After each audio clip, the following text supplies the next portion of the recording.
El estudio del día de hoy va a apuntar a por qué Dios es Dios.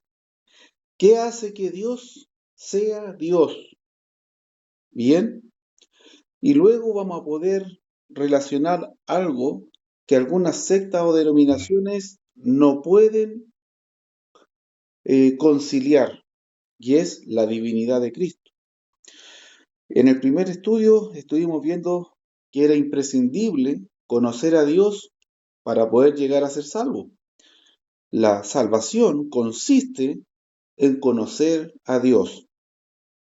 Por ejemplo, usábamos para entender esto Juan 17:3. Y en el segundo estudio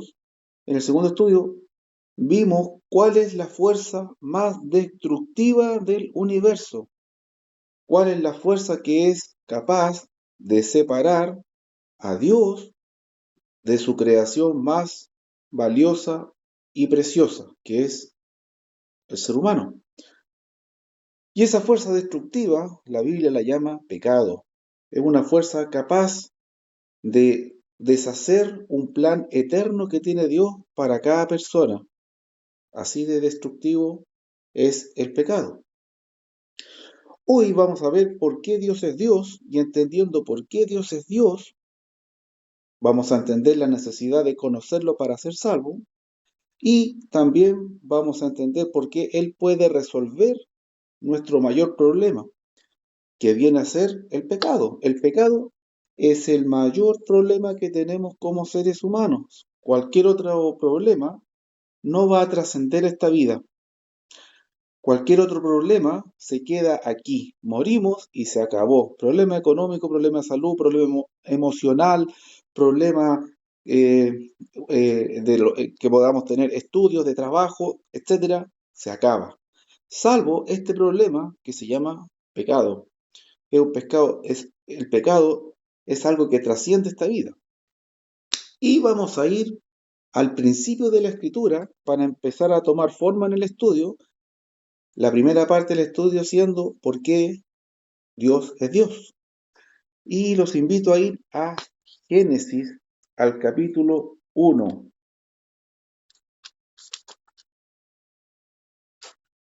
Génesis capítulo 1.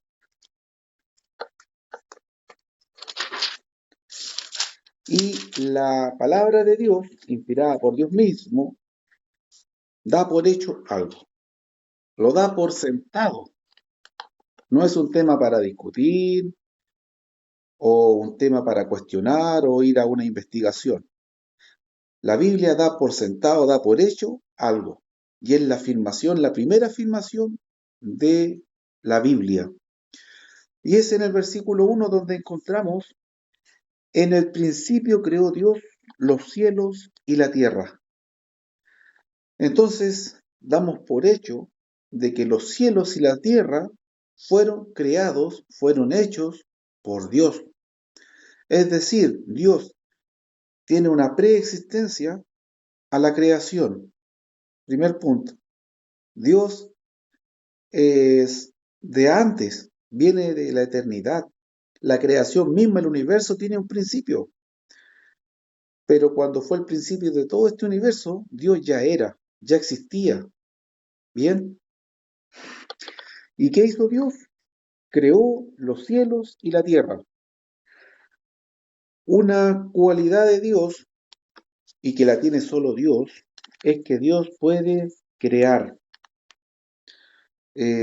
Nosotros como seres humanos, que fuimos creados a imagen y semejanza de Dios, nosotros quizás, entre comillas, podemos crear cosas, pero que están más relacionadas con el intelecto. Podemos crear, por ejemplo, una idea, podemos crear una canción, podemos crear una poesía, podemos crear una fórmula, llegar, ¿no es cierto?, a un desarrollo matemático. Pero esos son intangibles, son ideas. Y ahí se ve que somos creados a imagen de Dios, que es Dios creador. Pero si vamos a lo literal de lo que significa crear, el ser humano no crea, solamente transforma. Nosotros tomamos un árbol, lo transformamos en tablas, las tablas en un mueble, etcétera. Pero nosotros como seres humanos estamos transformando la materia, ¿no es cierto? A veces en términos químicos, a veces algo físico, por medio de herramientas, pero nosotros no creamos madera, no somos capaces de crear aire ni agua, nosotros solamente lo usamos, ¿no es cierto? Entonces Dios es Dios primero porque es creador. Solamente Dios puede crear. Bien, aquí estamos hablando de materia. Aquí estamos hablando, ¿no es cierto?, de átomos, por ejemplo. Bien, pero esto va evolucionando. Por ejemplo, fíjense, versículo 11. Versículo 11 dice, después dijo Dios, produzca la tierra hierba verde, hierba que dé semilla, árbol de fruto que dé fruto según su género, que su semilla esté en él, sobre la tierra, y fue así. Entonces aquí estamos hablando ya de otra etapa, de algo más allá de simplemente materia. Cuando hablamos de hierba, hierba verde, de un árbol que es capaz de reproducirse, ¿de qué estamos hablando? Estamos hablando de vida. Dios no solamente puede crear materia, Dios puede crear y dar vida. Bien,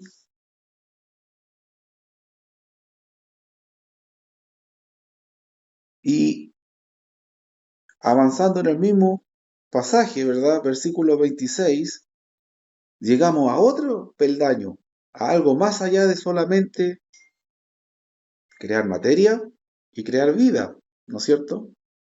Y es algo que todos los científicos, astrónomos y los entre comillas más intelectuales, ¿no es cierto?, andan buscando en todo el universo y no encuentran, que es vida inteligente. Aunque a veces el ser humano no le hace mucho honor a lo de inteligente.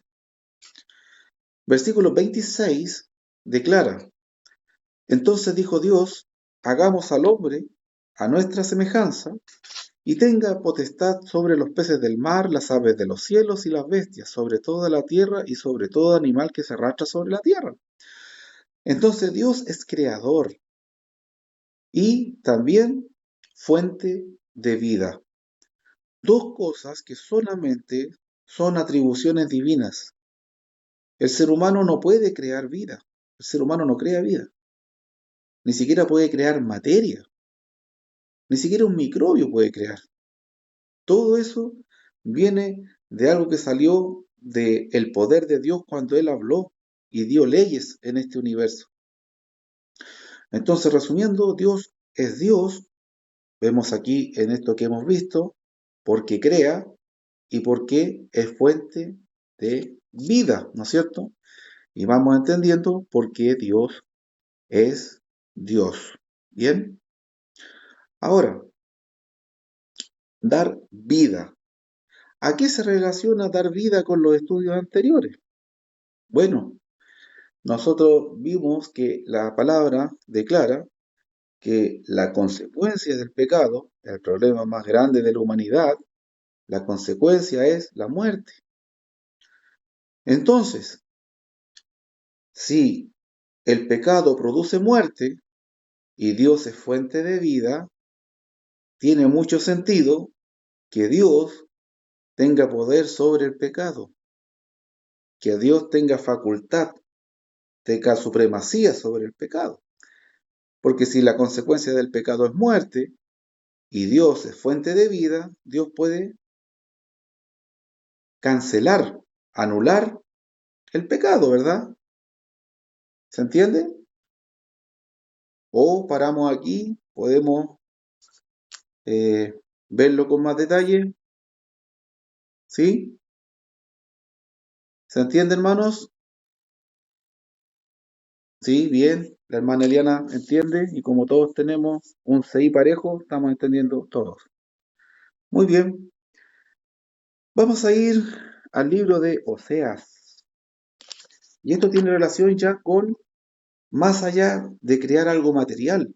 Y es, por ejemplo, crear vida, que sería lo opuesto a lo que crea el pecado. El pecado es muerte, muerte espiritual, es corrupción. Y Dios es fuente de vida. Vamos a Oseas. Oseas capítulo 13. Este es uno de los profetas llamados menores, ¿no es cierto? Usted puede estudiar por qué, hay mayores y menores. Ahí le dejo la inquietud. Vamos entonces buscando Oseas. Aquí lo encontré yo. Oseas capítulo 13. Y vamos a ir al verso 4. ¿Qué declara Dios acerca de sí mismo en las palabras de este libro inspirado por él? A través de la boca de Oseas, este profeta del Antiguo Testamento. ¿Qué declara Dios acerca del mismo? Veamos. Dice la palabra: Yo soy Jehová tu Dios desde la tierra de Egipto. No conocerás, pues, otro Dios fuera de mí, ni otro Salvador, sino a mí. ¿Bien?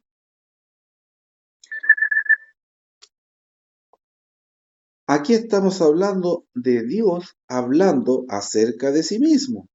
Y Dios afirma que ellos, el pueblo de Israel, no iba a conocer a otro Dios fuera de él, ni a otro Salvador. Usted puede decir, pero ellos cayeron en idolatría.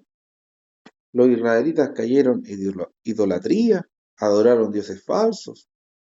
Exactamente, eran falsos. O sea, no conocieron a otro Dios. Ellos fantasearon más de una vez con otro Dios, como hoy en día la gente inventa un Dios que se acomode a sus necesidades y lo inventa. Inventa una religión, inventa una teoría, una teología, y con esa se queda. Pero es una fantasía, no es una verdad, no es realidad. Bien, entonces tenemos que tener mucha atención que Dios está hablando en términos absolutos, en términos reales.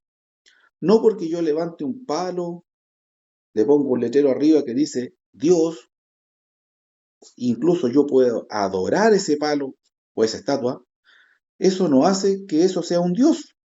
Eso sigue siendo una estatua, un tronco.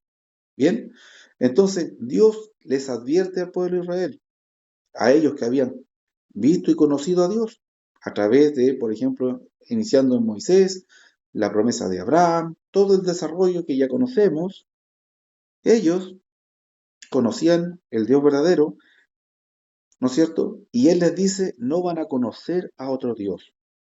Y efectivamente, porque como no hay otro Dios, no conocieron a otro Dios.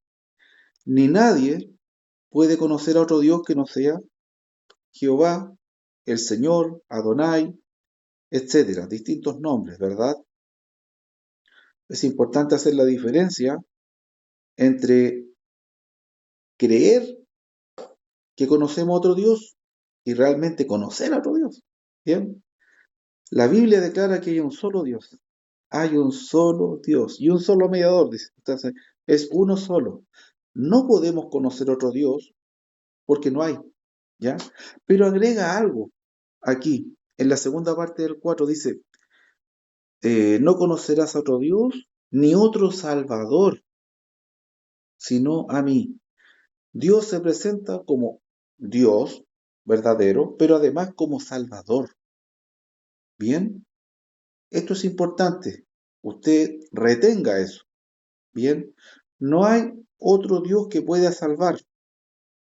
No hay otro Dios que pueda salvar. ¿Ya? Aunque muchos profesan y afirman que pueden salvar, dice que no hay otro Dios y no hay otro Salvador. Son dos cosas que Dios está declarando aquí. Bien, vamos a ir a Isaías. Isaías declara algo similar. Vamos a ir a Isaías capítulo 43. Isaías 43. Un poquito más atrás, bueno, harto más atrás realmente. Isaías 43. Y vamos a ver versículo 10 y versículo 11.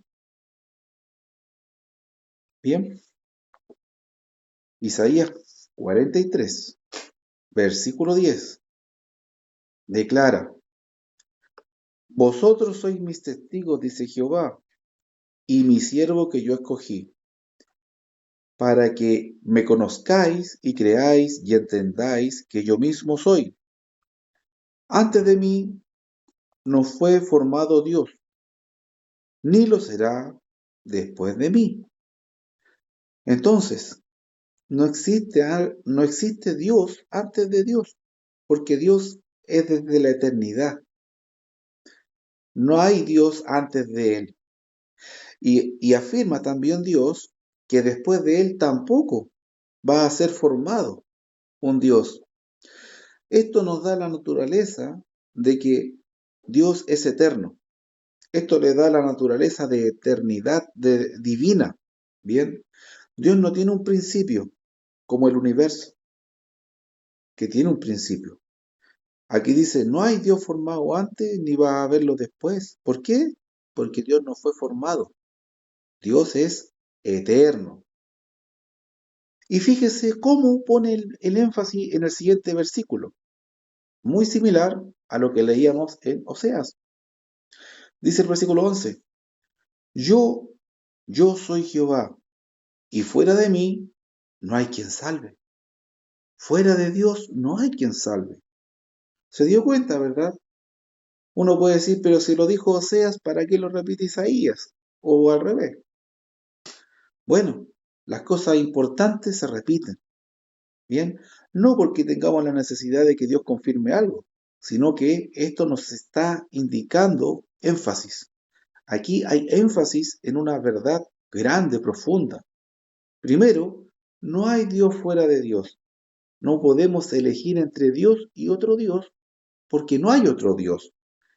Si en vez de elegir al Dios verdadero elegimos otra cosa, estamos viviendo una fantasía, como todas las demás religiones que no creen en el Dios de la Biblia. Y ahí tenemos, por ejemplo, musulmanes, ¿no es cierto? Budistas, tenemos confucionistas, taoístas y todos los istas que usted se imagine, ¿ya?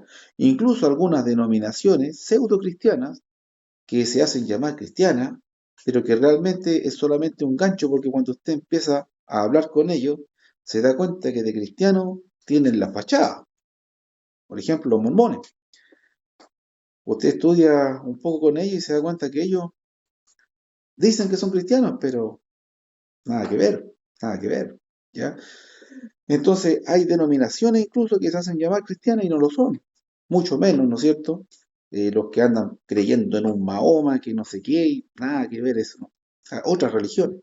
Y todas esas religiones pseudo cristianas o lisillanamente que no son cristianas, creen en un Dios, creen en una fe, vale decir la reencarnación o lo que sea. Y eso es una fantasía.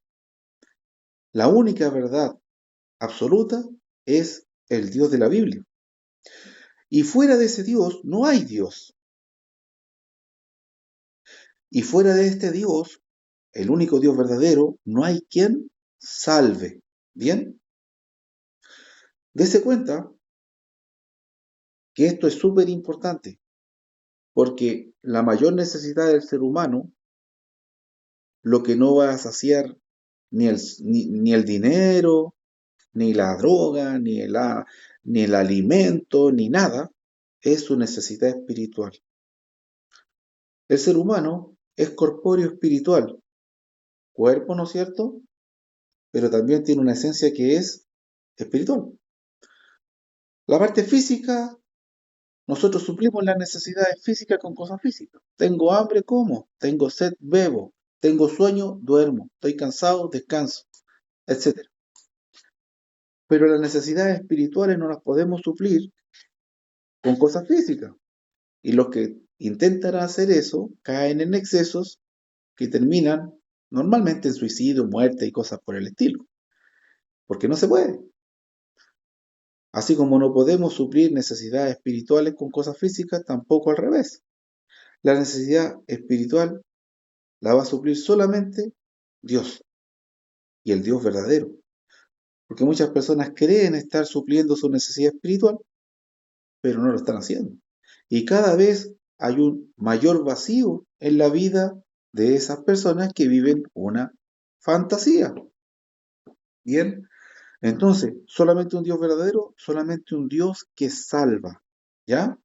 Y vamos a ir avanzando porque Dios es Dios.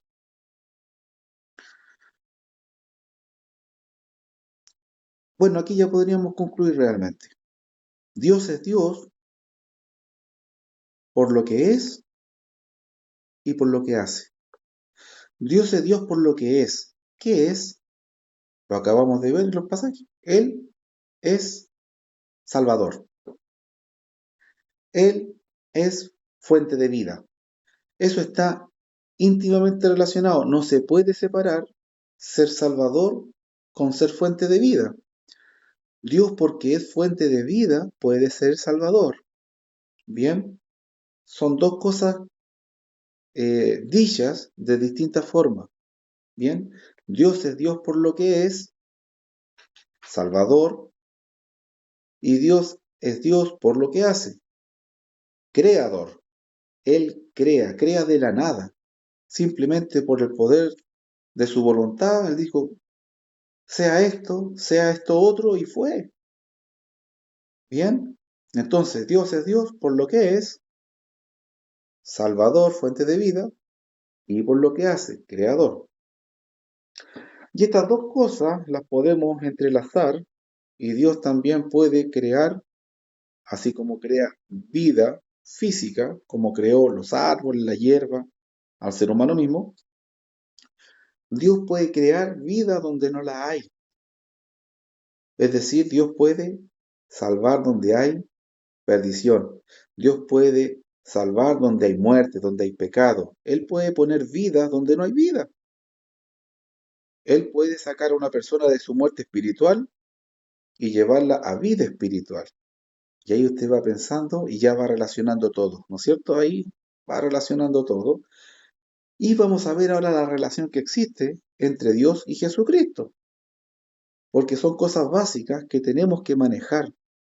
¿Por qué? Porque hay un mundo que está tremendamente confundido, a veces involuntaria y otras voluntariamente, en el engaño, en la mentira. Bien, entonces vamos a ir a Mateo capítulo 8.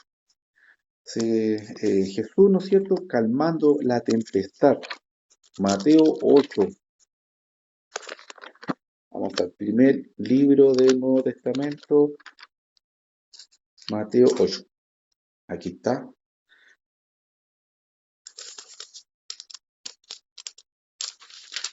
Mateo capítulo 8. Jesús calma la tempestad.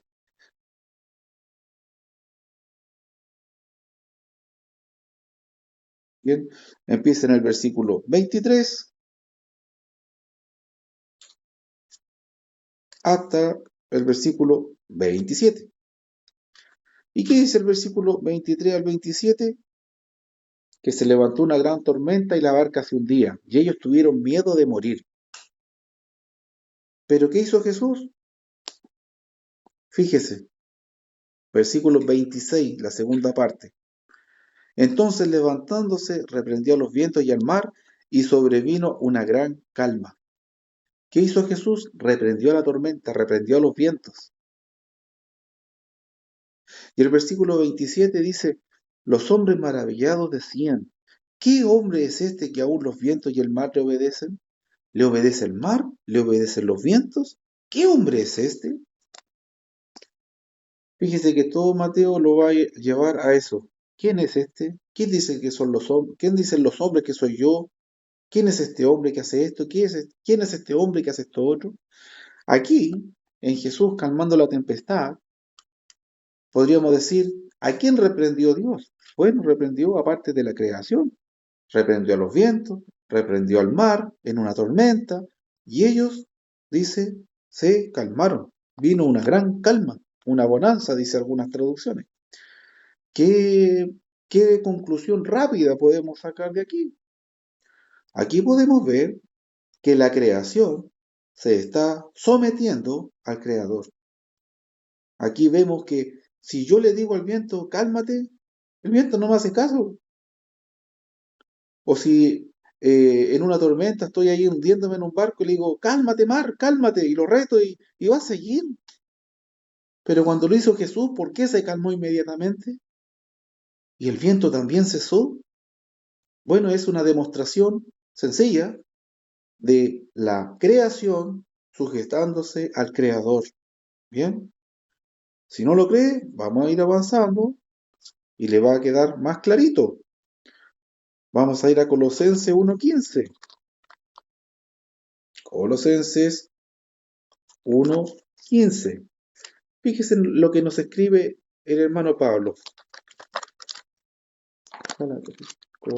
Colosenses 1:15.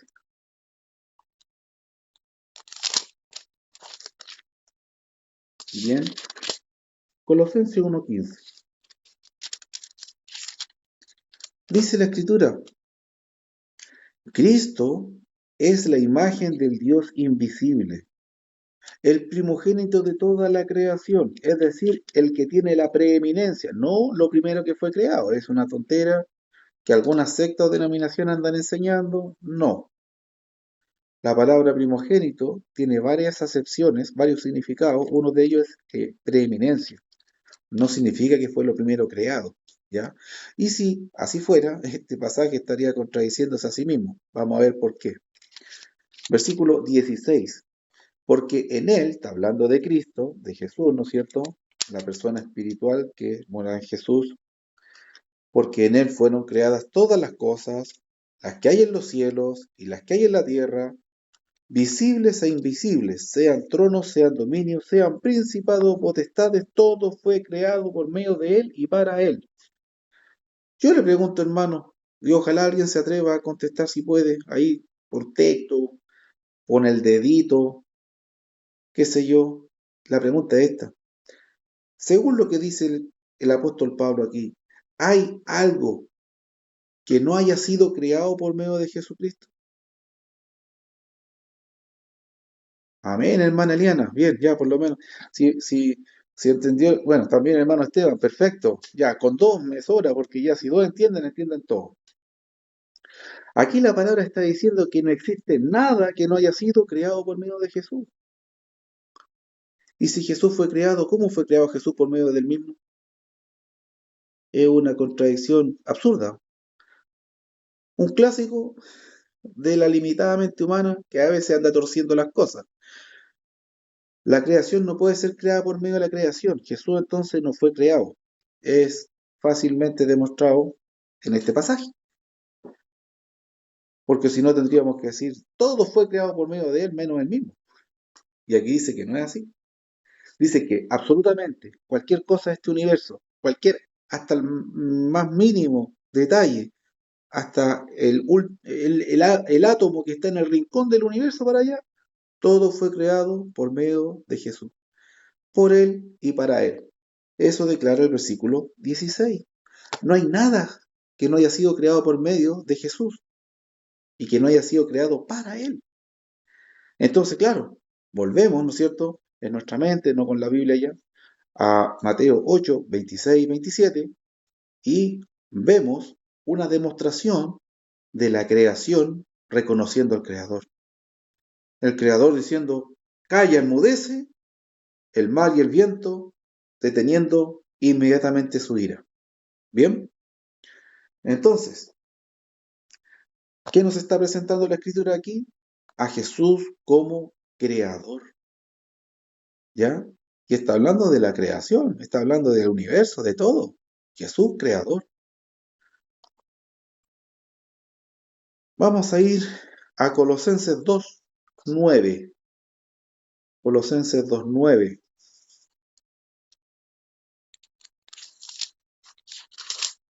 Está a la vueltita, ¿no es cierto? 2:9. Hablando Pablo de Jesús, que afirma: porque en él habita corporalmente toda la plenitud de la divinidad. O en otras traducciones puede decir deidad, ¿ya? Que significa lo mismo, y es la naturaleza divina. Aquí dice que en la persona de Cristo, en Jesucristo, habita todo lo que es Dios. ¿El Padre estaba en el Hijo? ¿Sí o no? ¿Qué dice Jesús? ¿El Padre estaba en el Hijo? ¿No? No escucho. ¿Sí o no? ¿El Padre estaba en el Hijo? Amén. Sí. Amén, ¿no es cierto? Eso dice Jesús, o si no Jesús estaría mintiendo. Tendríamos que cerrar la Biblia y dejarlo hasta aquí porque está mintiendo. Jesús dice que el Padre habitaba en él y él en el Padre. Y dice que el Espíritu Santo, el Consolador, etcétera, distintos nombres para referirse a la tercera personalidad divina, ¿no es cierto? Estaba con él también. Entonces, cuando hablamos de Jesús, no podemos dejar afuera al Padre o al Espíritu Santo, porque en él habita todo lo que es Dios. Yo no sé si usted alcanza a dimensionar en tan poco tiempo esta tremenda afirmación teológica. Fuera de Cristo no hay Dios, no hay Dios.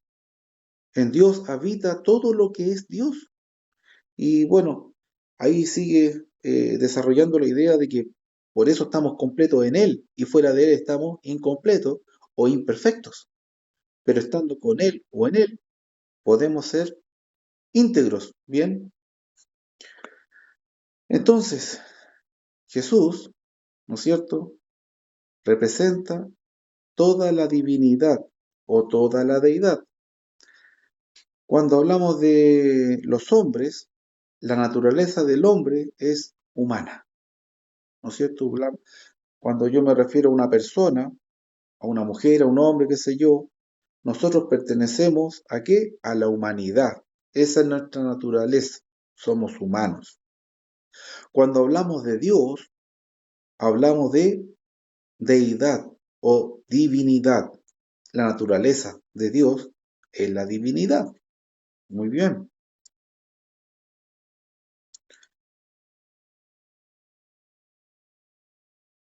Vamos a ir concluyendo. Queda poquito.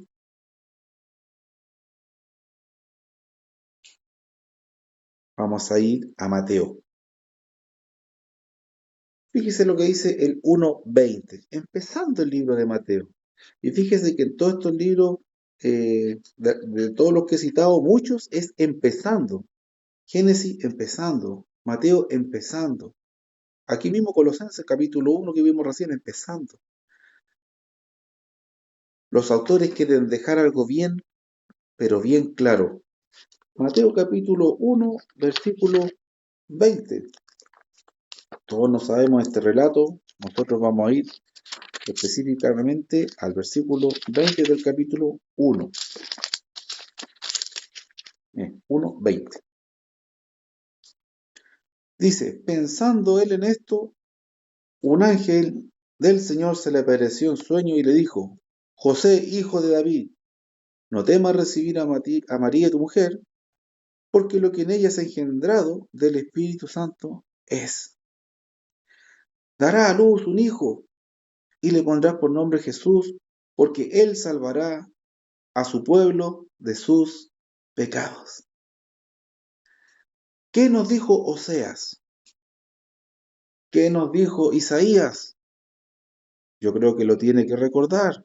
Si lo escuchó, está en su mente, si lo dije recién. Ya entendimos que Dios es Dios por lo que es y por lo que hace. Por lo que hace es creador. Y acabamos de ver que Jesús es creador. creador de todo. No hay nada que no haya sido hecho por medio de Él en este universo. Pero nos falta algo. También Isaías y Oseas decían, no conocerás a otro Salvador o a otro Redentor, depende de la traducción que usted use, se refiere a lo mismo. Bien, Salvador o Redentor. ¿Y qué dijo aquí? Versículo 21, lo acabamos de leer. Dará a luz un hijo y le pondrás por nombre Jesús, porque él salvará a su pueblo de sus pecados. No conocerás a otro Dios, no conocerás a otro Salvador. ¿Y Jesús se está presentando como un Dios nuevo, como otro Dios? No, pues hermano. Aquí está confirmando que Jesús es parte de la deidad de lo que en el Antiguo Testamento se concebía, se entendía como Jehová. Como Jehová. Jesús no es un nuevo Salvador que salió, un plan B, no, es el mismo de siempre, el único. No hay un Dios fuera de Dios, no hay nadie más que pueda salvar. Entonces, si Jesús no fuera Dios, no podría crear, porque solamente Dios es creador. Ya vimos que ese no es un problema, porque la creación misma se rinde ante el creador, deteniéndose, por ejemplo, en la tormenta. Y aquí vemos que Dios es Dios por lo que es, y es Salvador, fuente de vida. Ya analizamos en estudios anteriores que el pecado es fuente de muerte, ausencia de vida, pero Jesús es la vida. ¿Por qué? Porque aquí dicen, va a salvar a su pueblo de sus pecados. ¿Cómo Dios puede salvar a alguien de los pecados? Fácil. ¿De qué? Hay que pensar en la consecuencia. ¿De qué nos salva Dios cuando nos salva del pecado? Bueno, hay que pensar en qué consecuencia tenemos por el pecado estando sin Cristo. Tenemos enemistad con Dios, tenemos muerte espiritual, etc. En pocas palabras, exclusión, excluido eternamente de la presencia de Dios. Entonces, si Cristo puede salvar a su pueblo de sus pecados, es porque Él puede contrarrestar el pecado. Y si el pecado es muerte, Cristo es vida. Y ahí tiene mucho sentido por qué Cristo pone tanto énfasis en yo soy la vida, yo soy la vida, yo soy la vida. De una y otra manera, Él diciendo yo soy la vida. Y ya vamos a ir a Juan 1, en donde es el autor del libro que dice Él es la vida, Él es la vida. Es decir, Él puede contrarrestar el pecado por lo que es vida, fuente de vida. Fíjese, vamos a ir a...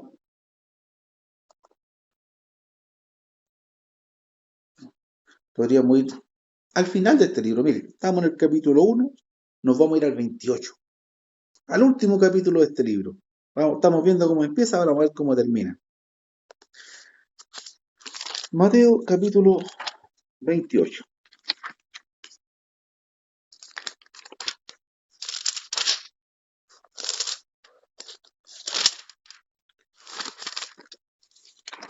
Aquí está. Versículos 19 y 20 son los últimos. Yo voy a ir al 18 y me voy a quedar en el 18. ¿Qué dice aquí el 18? Jesús se acercó y les habló diciendo, toda potestad me es dada en el cielo y en la tierra. Es decir, toda autoridad le pertenece a Jesús en el cielo y en la tierra. Ahora, no hay que ser un genio para deducir quién es el que tiene toda autoridad en el cielo, quién es el que puede ostentar toda autoridad en la tierra. ¿Alguien se atreve a dar la respuesta? Si yo pregunto, ¿quién es el que tiene la máxima autoridad en el cielo? ¿Quién es? ¿Alguien se atreve? Bien, hermana Liana. Según el texto dice, y Jesús se acercó y les habló diciendo, toda potestad me es dada en el cielo y en la tierra. Jesús. Ya, pero cuando nosotros pensamos en la máxima autoridad en el cielo, ¿en qué pensamos? Ah, Dios. En Dios, Sí, ¿no es cierto? Y aquí el pasaje nos está declarando que Dios es Jesús. Gracias, sí, hermana. Muchas gracias, hermana. Entonces, la máxima autoridad en el cielo, la máxima autoridad en la tierra es Dios. Y ese Dios aquí tiene nombre, es Jesús. Bien, sí. ahora vamos a pasar a Mateo 2:5. Este es un pasaje también conocido. Vamos a ir a Marcos 2:5, al libro siguiente. Vamos a darle un vistacito a Marcos. Este es el caso del paralítico. A ver, Marcos 2, paralítico, sí.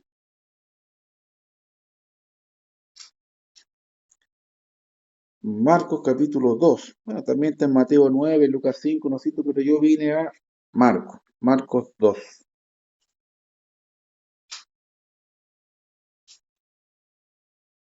Versículo 5.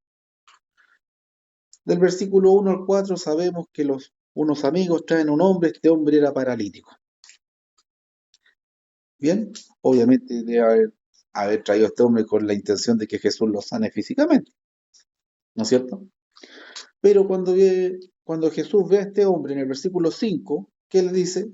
Al ver la fe de ellos, dijo al paralítico: Hijo, tus pecados te son perdonados. ¡Wow! Dios es Dios por lo que es y por lo que hace. Por lo que es creador, por lo que hace, da vida. ¿Bien? ¿Qué está haciendo Jesús aquí? ¿Cuál de las dos?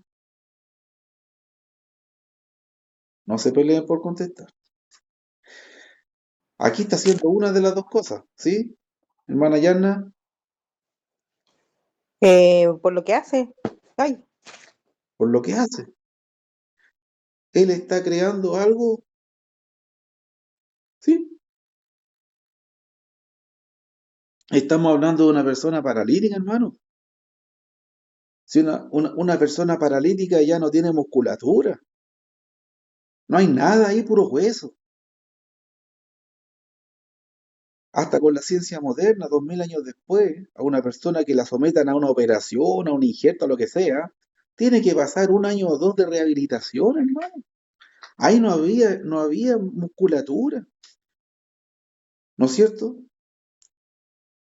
Dios aquí está hablándole a un paralítico y le dice: tus pecados te son perdonados. Si él tenía pecados, en él había muerte espiritual, no había vida espiritual. ¿Y qué hace Jesús? Hace que la muerte se haga a un lado. Él pone vida en este paralítico, perdonando pecados. Le perdona los pecados. Donde había muerte, Jesús pone vida, ¿no es cierto? Porque Él es fuente de vida. Sin embargo, nos faltan los que critican a Jesús. Y fíjese, versículo 6. Estaban allí sentados algunos de los escribas, los cuales pensaban dentro de sí: ¿por qué habla este de ese modo? Blasfemias dice. ¿Quién puede perdonar pecados si no solo Dios? Nos faltan los genios, hasta el día de hoy hay muchos. Los escribas decían: está blasfemando este. Solamente Dios puede perdonar pecados. Pero el versículo 8, Jesús los reprende a ellos. ¿Y qué les pregunta? ¿Qué es más fácil, versículo 9? ¿Qué es más fácil decir? ¿Tus pecados te son perdonados? ¿O decirle al paralítico: toma tu camilla y anda? El perdón de pecados es algo que el ser humano no tiene capacidad de ver. Y el pecado es algo invisible. Se hace visible a través de los efectos, a través de las consecuencias, pero el pecado es invisible en sí. Y aquí Jesús está diciendo: ¿qué es más fácil decir? ¿Tus pecados te son perdonados? Algo que nadie va a saber si es verdad o no.